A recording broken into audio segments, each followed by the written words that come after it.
Hey everybody, welcome to the next game in the Chicago White Sox 1977 replay. We finished up a quick two-game series with the Royals. Previous video, you saw the White Sox come back with a 7-6 victory thanks to Eric Soderholm's three-run homer in the bottom of the eighth to give the Sox a 7-6 victory. In the second game of the series, which was played on the computer version, and of course I kept score as I was playing it, it was the White Sox drubbing the Royals by the score of 10-3. They got to Jim Colburn early and often. Home run by George Order. He actually homered and tripled and singled, so he was a double away from a cycle. Didn't quite get there. But Steve Stone, large and in charge, 7+ innings. Ended up giving up 3 runs because he gave up 2 in the eighth as he was getting tired. And then Dave Hamilton finished things off. But with the victory, the White Sox now improved to 20-13, and they're one game behind their in real life mark of 21-12. So we are now at game 34, and of course they were 22-12 in real life, 21-13 so far in the replay. This is a replay of the first game of the Detroit series here at Comiskey, May 20th. Ken Brett on the mound. He's 3-4 in the replay. Will be opposing Dave Roberts, the lefty from the Tigers. He is 1-5 in the replay. Go through the lineups very quickly. Ron LaFleur leads off in center. Tito Fuentes bats second and plays second. John Walkenfuss is the catcher. He will hit third. Batting cleanup is left fielder Steve Kemp. Hitting fifth and first base is Jason Thompson. Hitting sixth in right field is Mickey Stanley. Tim Corcoran's the DH. He will hit seventh. Phil Mankowski is at third base. He will hit eighth. And Tom Verizor, the shortstop, batting ninth. A lot of lefties in the lineup, but maybe Ralph Houck just didn't have a whole lot of options. I don't know. I'm looking at their bench, their position players that they have available. Rusty Staub's getting the day off. He is available, but he's getting the day off. Ben Ogilvy's another lefty. Milt May, the backup catcher, is a lefty. Or actually, the main catcher is a lefty. And the only right-handed hitter they have on the bench is Chuck Scrivener, a utility infielder. So I guess Houck figured lefty or righty didn't matter. They need their best foot forward, so to speak. And the Sox pretty much a standard lineup. The only difference is with the lefty Roberts on the mound, they've put in Lamar Johnson to DH instead of Oscar Gamble. Everything else is pretty much status quo on all of that. All right.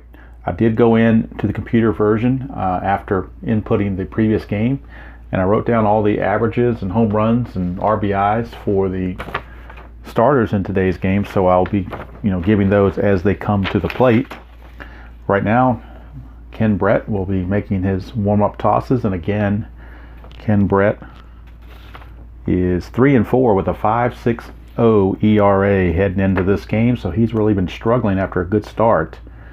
Looking to get back on the decent track. And Ron LaFleur is going to lead things off for the Tigers. LaFleur hitting .313, no homers, and 14 runs driven in. All right, so LaFleur steps in against Brett as game 34 is underway. To 5-9. So Brett against a right-hander, 5-9 to fly to right. And there's one gone as Zisk makes the play. So LaFleur is gone. Here's Tito Fuentes. He's hitting .268, no home runs, and 10 runs driven in. Switch hitter, 3-7. Going to ground to short.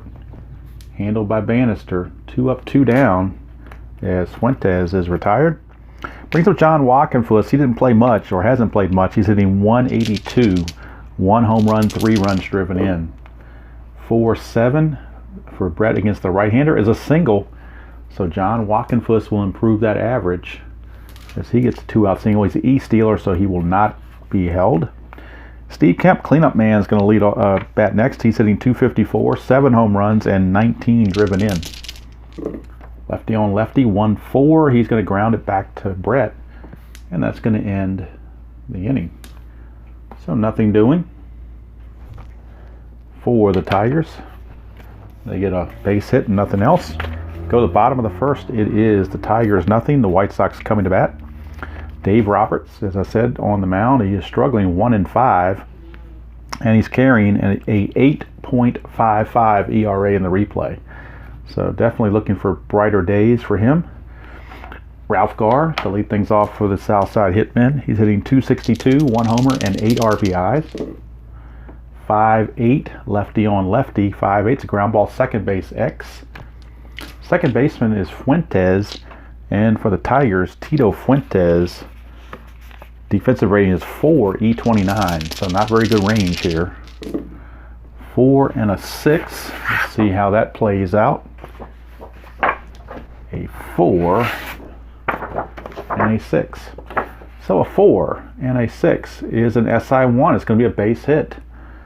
Check for an error. It's a 10. I don't think he's going to make an error on a 10. He will not. But it is going to be a leadoff single for Ralph Garr. So lack of range by Fuentes, unable to get to that one, and Garr sneaks it past him for a base hit. Garr is a C stealer. Let's check the Wackenfuss's arm rating, see if there's any chances of some stealing going on. Wackenfuss is a +1 arm. So let's see, a C stealer starts out with an 11, so +1 make him a 12, but then you drop 3 for being held. So not very good odds there. It's less than 50-50. So they're going to go ahead and let him stay put for Alan Bannister, and Bannister's hitting 306, 1 homer, 15 runs driven in. 5-12 is a ground ball second base X. So we're going to give Fuentes another chance. Again, that 4 range rating hurting him, and with a 2, it's definitely going to hurt him. That's an SI2. That's a 2-base advancement on the single. Now we'll check Fuentes for an error to make sure he didn't boot anything. And Fuentes, that E29, and that's a 7. E29, there is no 7, so there's no error on the play, but runners are on the corners with nobody out, and the Southside Hitmen have things going their way early. Here's George Orta, 272, 7 home runs, 17 runs driven in. Infield at double play depth, they'll give up the run to get the out. 5-6, lefty on lefty. Well, they won't get anything here. 1-3 is a triple, 4-20 is a double. So Orta smacking Roberts around as well. That's a double. So we'll see if Bannister can score or whether they'll just hold him up with nobody out. And they may just hold him up with nobody out. I don't see any reason in taking any chances. With nobody out and runners at second and third, why risk it? So Orta will hold. Bannister will hold. Runners at second and third, nobody out for Richie Zisk. He's hitting 307, 5 home runs, 25 runs driven in. And now the infield, well, they're going to figure they're going to score runs against Brett. So until there's 1 out, they're going to lay back. 5-6, and again, it doesn't matter. 1-4 is a triple, 5-20 is a double. So both runs are going to score regardless. And that's a 20, so it's another double. So 2 singles followed by 2 doubles, and it's 3-0 Sox early on. And Dave Roberts' 8.55 ERA is only getting worse. Ralph Halkin not happy. Doesn't want to have to get the bullpen up this early, but may have to. All right, next up is Lamar Johnson. He's only a partial player because he doesn't get to play all that often unless a lefty's on the mound. So he's hitting 226, 1 homer, 3 runs driven in. 5-9, and that's an in-home run chance, so it's even getting worse for Roberts. And of course, he does have normal power against lefties. So 1-14 will be a homer, 15-20 is a triple. That's a triple for Lamar Johnson. He had 5 triples on the year, so not totally unheard of. But yet another blast. It is now 4-0, and the Tiger bullpen is up in the top of the first. And Houck is not happy. So that brings up Jim Spencer. He's hitting 276, 4 homers, and 20 runs driven in. 6-7 against a lefty. And again, they're finding these hits. 1-16 is a double. 17-20 is a single. It's a double. So all these extra base hits as Spencer just crushes one. And it is now 5-0, nobody out. Runner at second. And Roberts in danger of not getting out of the first inning.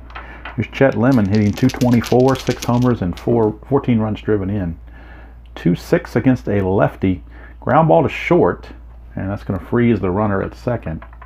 And they finally get an out. So there's 1 away for Eric Soderholm. 250, 7 home runs, 16 driven in. 6-4, ground ball shortstop X. That is, that is Tom Verizer. And we'll check Verizer's defense. Verizer is a 3 E27. So 3 E27.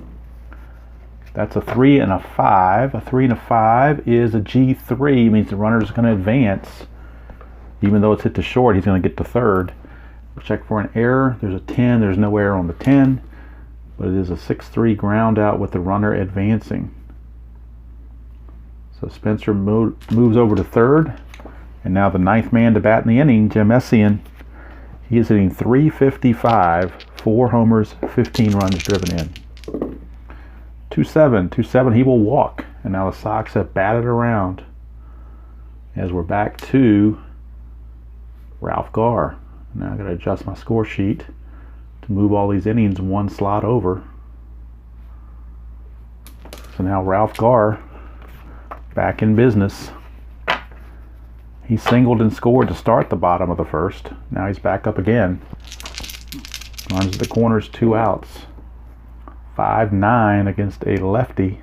And that's an in-home run chance. So that's going to be it for Dave Roberts. He's done. Garr has weak power, but so 1-19 is only going to be a single versus a home run, but it will be 2 stars. We'll score the run and put Essien at third. So that would have been a home run had he had normal power, but it's only a single. But that's enough to get Roberts out of the game. Roberts cannot even get through the first inning. So Roberts is gone. He pitches 2/3 of an inning, faces 10 batters, and so far he's given up 6 runs. Don't know the other 2 on base are his responsibility, so could give up more. But it's going to be a bullpen game for the Tigers, so they need to go to their bullpen and see who their long relief guy would be. And it looks like they're going to go with Bob Sykes. Bob Sykes is on.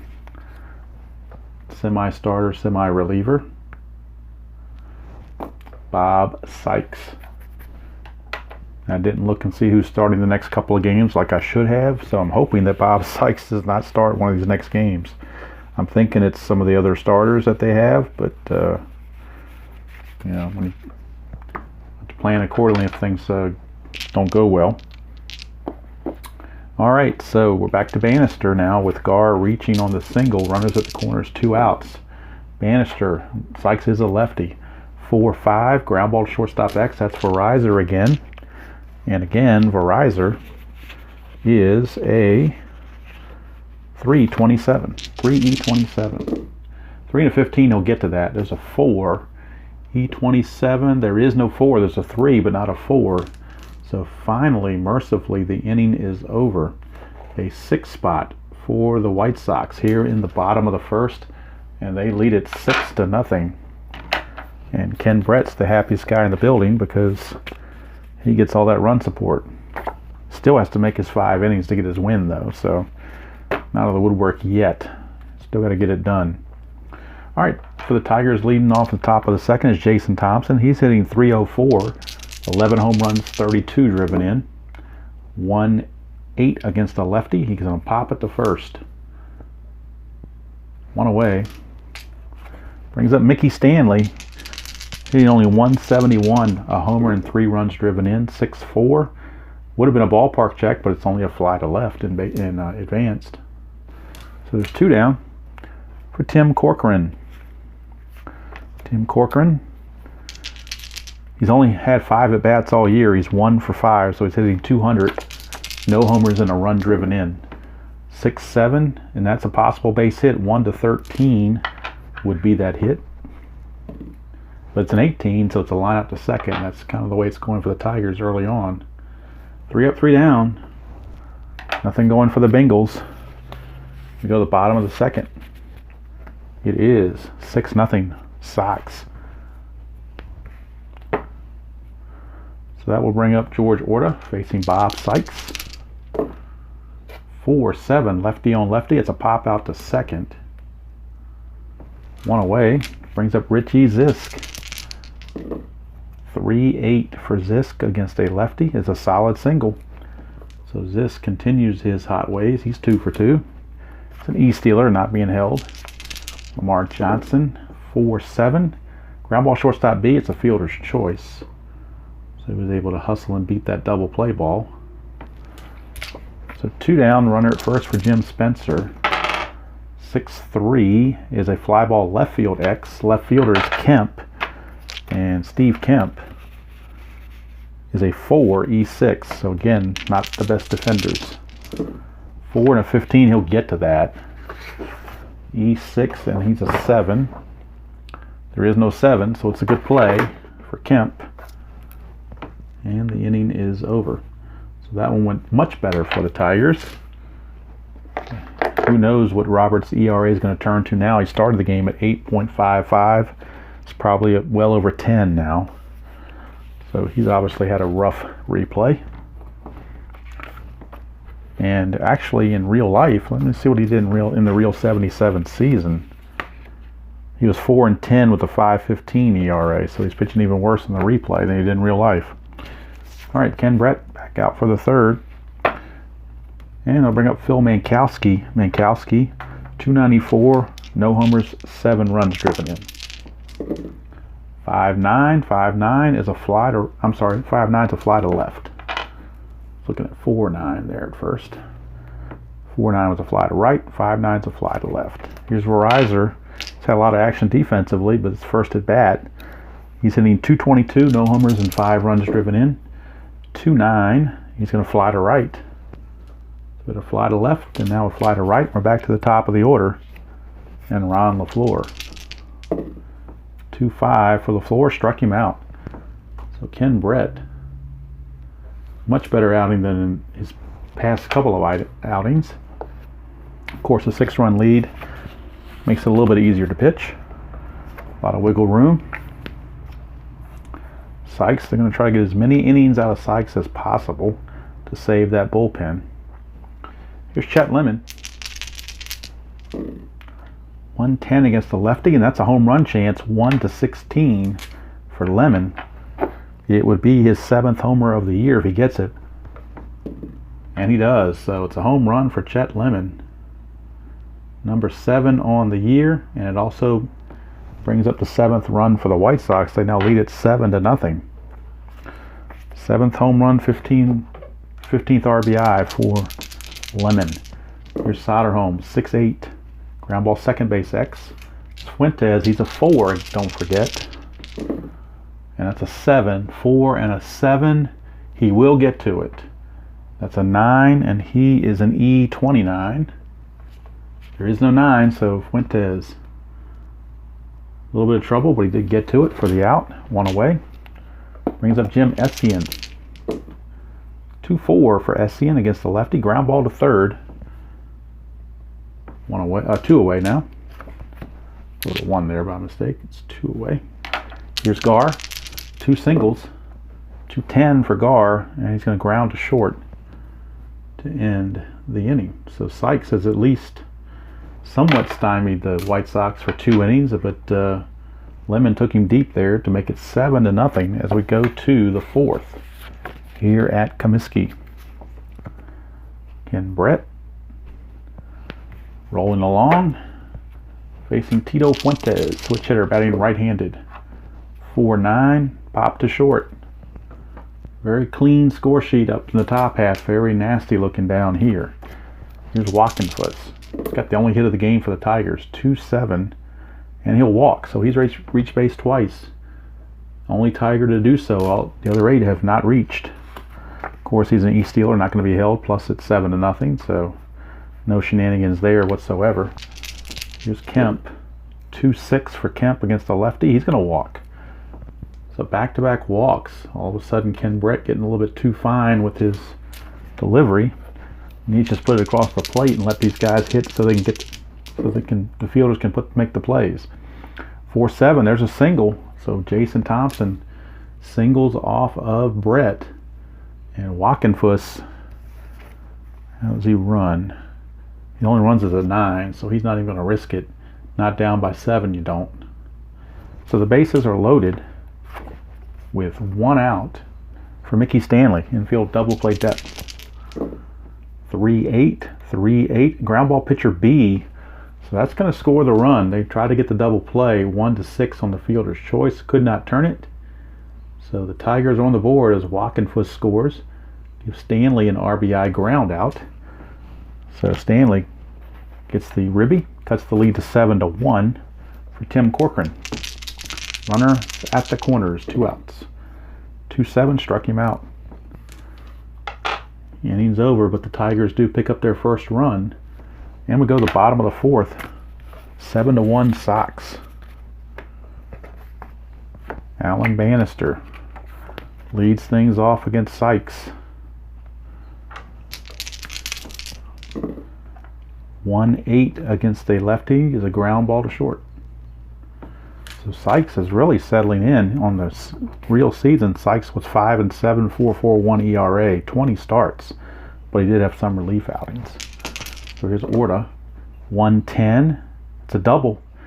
Orta with a solid double, his second double of the game. He continues his hot hitting. 1 out double. Brings up Richie Zisk. Speaking of hot, he's 2 for 2. 4-8. Ground ball to third. He just missed a home run chance. Ground ball to third, fielder's choice. I'm sorry, not a fielder's. The runner's going to have to hold. I was thinking runners on first and second. Just a runner on second, so he will have to hold. 2 down for Lamar Johnson. 5-4. Ground ball third base X. That's Mankowski. And he's a 4-E21. 4-3. That's going to get through for a base hit. And we'll score the run because it's an SI2. So Orta comes across the plate on the RBI single by Lamar Johnson. Makes it 8-1. And we'll check for an error. There's a 14 total. He's an E21. There is no 14, so no error. But damage done. So now 8-2. I'm sorry, 8-1. Here's Spencer. 2-10. 2-10's ground ball to first. Innings over. So it is an 8-1 ball game as we go to the 5th. Not a lot of excitement. Not a lot of excitement. Unless you want to see the White Sox hit. That's about the only excitement going on. Oops, sorry about that. Here is Mankowski. 3-8 against a lefty is a solid single. So Phil Mankowski gets the leadoff single. Ringing up Verizon. 4-9. Pop out to short. 1 away. Brings up Ron LaFleur. 1-6. That's a 1-8 double. 9-20 is a single. It's a 1, so it's double 2 stars, so the runner cannot score. But LaFleur gets the double to move Mankowski to third. Runners at second and third, 1 out. Infield, of course, playing back for Tito Fuentes. Brett getting a little sloppy. 3-7. Ground ball shortstop A, it was a plus sign, so had they been playing in, it would have been a hit. But since it's just a ground ball shortstop A, that will score Mankowski, I do believe. I'll double check my board here, but it seems to make sense that the run would score. But we'll look it up, and I may let him score anyway, just because it makes sense to score. With the shortstop playing back, I just don't see how you're going to stop a guy at home from scoring. But we'll check it out. Ground ball A, infield in, ground ball A, runners at second and third. Says runners hold, but I just don't believe that. That doesn't make any sense to me. So I'm going to let the run score because I'm going by what makes sense in real baseball. And if shortstop's playing that deep, the guy on third is going to score. So I'm overruling that. Now LaFleur will hold because the play was in front of him, so he will hold. But we're going to give Fuentes an RBI ground out. And now that brings up Wackenfuss. 2-6 for Wackenfuss. He grounds to short. Innings over, but the run does score. And we go to the bottom of the 5th. It is 8-2 favor of the Sox. Now Ken Brett officially now can qualify for the win because he made it through 5 innings. His fatigue is good through 6. So let's see what Sykes can do. His fatigue is a 4 in relief. 211. 211 is a ground ball to second. And that takes care of Lemon. Here's Soderholm. 4-10 against a right-hander. Fly to center. He just in between 2 home runs. He gets a fly to center. 2 down. Brings up Essian. 6-6 is a walk. So Essian, a 2-out walk, and just the Tigers just can't do it. They can't get a 1-2-3 inning. No matter how hard they try, they at least give up something. So here's Gar again. 2-8. Ground ball to short, and that's going to end the inning. So Sykes, kudos to him. He has pitched 4 1/3 innings and given up only 2 runs. So he has certainly done what they needed him to do as far as not wasting their bullpen. So Brett's coming up to start the 6th, facing Steve Kemp. 1-6 is a walk. So sorry it couldn't be a closer game for everybody, but sometimes that happens.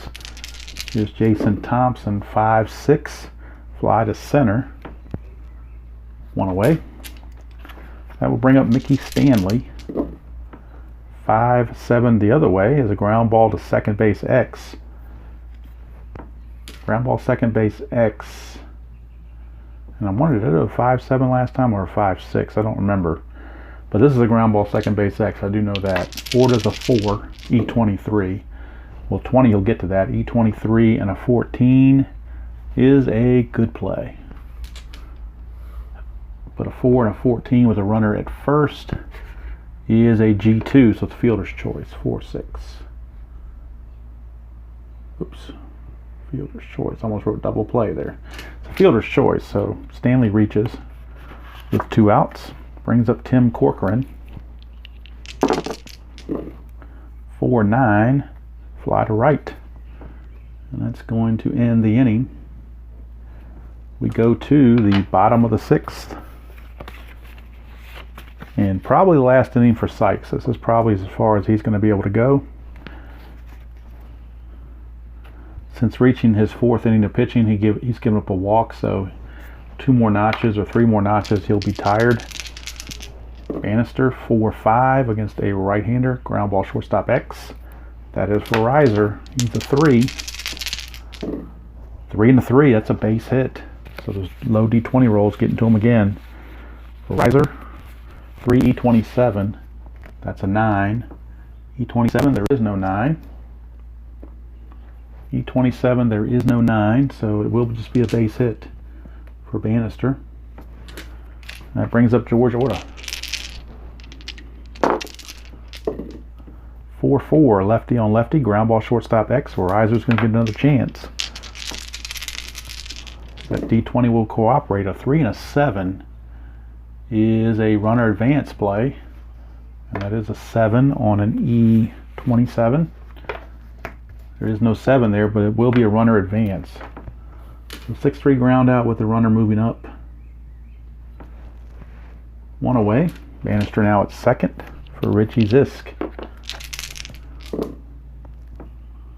Zisk 2-3. That's a solid single to right field, but they'll hold Bannister up with a big lead. No sense pushing anything.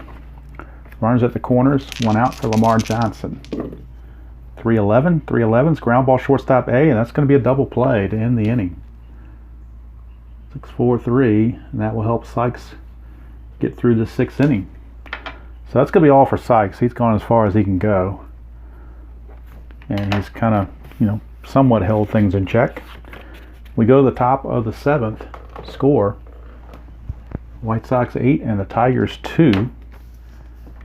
Now, in the top of the 6th, which was Brett's fatigue inning, he gave up 1 walk, and that was it. So he can keep going a little further, but I think they might cap him at this and go to their pen. So they're going to bring in long reliever Bart Johnson. And actually, if Bart Johnson pitches all 3 innings, he will get the save in this game. and he's certainly capable of going 3 innings. He's got a 4 relief rating, so that's not a problem with it at all. And Phil Mankowski going to lead things off. So Brett goes 6 innings and faces 25 batters, and I'll do the rest later. Okay, Mankowski, 6-8 against Bart Johnson. That's a 1-13 double and a 14-20 single. That is a 17, so it's a single for Mankowski. He's 2 for 3. Brings up Verizor.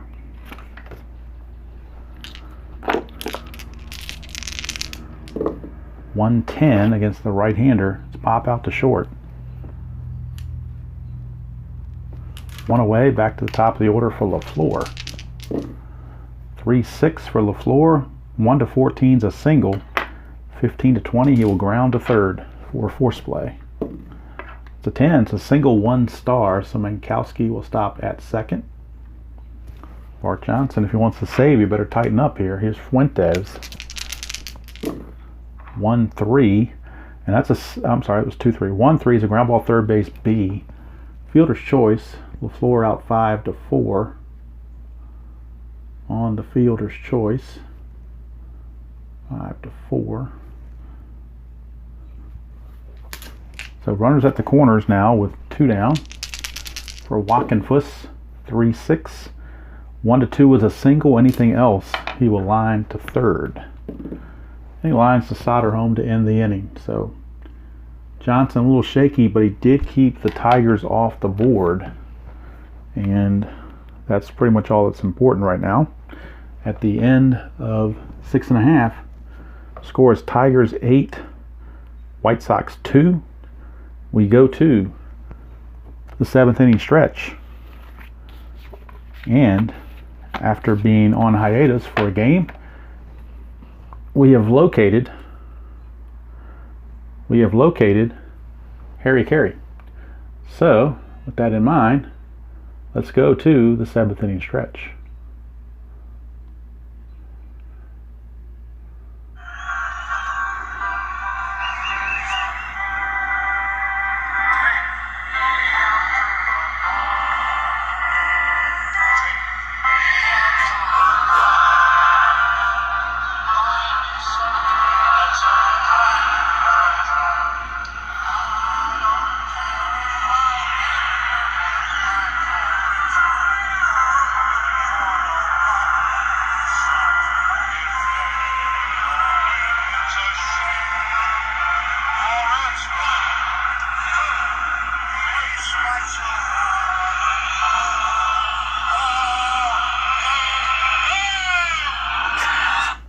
Alright, well, it's good to have Harry back. Kind of missed him in that one previous game, so nice to see him back. And now, while that activity was going on, we do have a new pitcher for the Tigers, and it will be left-hander Jim Crawford. So Jim Crawford is in. Sykes did yeoman work trying to keep the White Sox where they, without getting further in the hole here. He goes 5 1/3 innings, and he faces, let's see, 27, 32, faces 22 batters. So nice work by Sykes. Here's Crawford. He will be facing Jim Spencer, lefty on lefty, to start us off here in the bottom of the 7th of an 8-2 game. 110 against the lefty for Spencer. He's going to ground to first. 1 away. Brings up Chet Lemon. 3-9 for Levin. Struck him out. So Crawford doing well. The Tiger bullpen, great. It was just Dave Roberts crapped the bed, as some people like to say. 5-5, struck him out. Can't beat that if you're Crawford. 3 batters and he's out of there. So I guess the Sox got what they could against the person they could get it against, but couldn't do much with the bullpen. Here's Bart Johnson, his 2nd inning of work. We'll be facing Steve Kemp. 4-11 against the lefty is a fly to left. 1 away for Jason Thompson. 6-9 for Thompson against a lefty for Bart Johnson. 1-8's a triple. 9-20 is a double. That's a double for Jason Thompson. So a 1-out double brings up Mickey Stanley. 3-11 against a righty. Ground ball to third. That'll freeze the runner at second base. And that 5-3 ground out. It's going to bring up Tim Corcoran. 6-5 against a lefty is a walk. So Bart Johnson gives up the walk. Brings up Phil Mankowski. It's 2 for 3. 3-8. Make it 3 for 3. So it's a single with 2 stars. That'll score a run. So Mankowski from that number 8 hole is now 3 for 4 with an RBI. Cuts the lead to 8-3. Here's Verizor. I wonder if they might pinch hit for Verizor. He's only hitting 197. It could bring Scrivener in. So they're going to use Ben Ogilvy. Ben Ogilvy will pinch hit for Verizor, and then Scrivener will come into the game to play shortstop the rest of the way. So Scrivener is going to come in. Right now it's going to be Ogilvy. And then Scrivener. So Ogilvy steps up with 2 outs and runners at the corners, facing Bart Johnson. 5-7. 5-7 is a single. Single by Bart Ogilvy to right field. That will score the run. Cuts it to 8-4. And Mankowski may very well go to third base. We'll see. He is a runner of 12. He was not being held, so he gets a +1 there. It makes it a 13, plus the 2 for being 2 outs makes it a 15. And Zisk, I think, has a 0 arm. If I'm not mistaken, he does. So 1-15. They'll go ahead and send him to third. And he's out trying to get to third. So a mistake on the base paths by Mankowski. He's out 9-5. Really a bonehead play there by Mankowski. As down by so many, he had no business going anywhere, but he thought he could make something happen, and he sure did. He made an out happen. So the lead is at 8-4. They could have had 2 runners on where LaFleur homer could have made it 8-7, but coulda, woulda, shoulda, as they say. So Crawford comes out for the bottom of the 8th with the score 8-4, facing Jim Essien. 3-6 against the lefty. He's going to ground to third. 1 away. Brings up Ralph Garr. 4-5 lefty on lefty. Struck him out. Crawford gets the strikeout. And that will bring up Bannister. 2-4. 2-4 grounds to third. So Crawford retires all 6 he faces. So he pitches 2 innings, faces 6 batters, strikes out 3 of them, gets everybody else out with no damage done.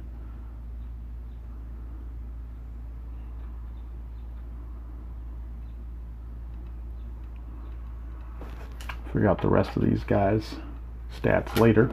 Bart Johnson going for the save, and he would get it because of the 3-inning rule, assuming the Sox maintain the lead. So Crawford did his job. Bart Johnson trying to finish off his job. Top of the order, and Ron LaFleur. 5-10 is a fly to left. 1 away. Brings up Tito Fuentes. 5-5 switch hitter. Struck him out. Down on strikes. 2 down. Brings up Wackenfuss. 3-5 for Wackenfuss. Fly to left. That's your ball game. Ball game is over, and Bart Johnson does in fact earn the save, with Brett getting the win. 8-4 your final. I don't think there were any errors in the game that I can recall, so I don't see any errors there at all. The loss, of course, goes to Roberts, his pathetic outing. So many hits the Sox got off of Roberts. 1, 2, 3, 4, 5, 6, 7 hits off of Roberts. Then they got 1, 2, 3, 4, 5, 6 hits off of Sykes. So a total of 13 hits, 8 runs and 13 hits combined. And runs allowed, we're looking at 6 by Roberts and 2 by Sykes. Alright, now Johnson. Let's see how many hits the Tigers got off of Brett, rather. 1, 2, 3, 4 total.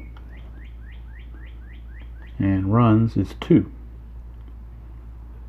No home runs. And let's check hits off of Johnson. 1, 2, 3, 4, 5. 5 hits, and Johnson faced 14 batters, gave up 2 runs.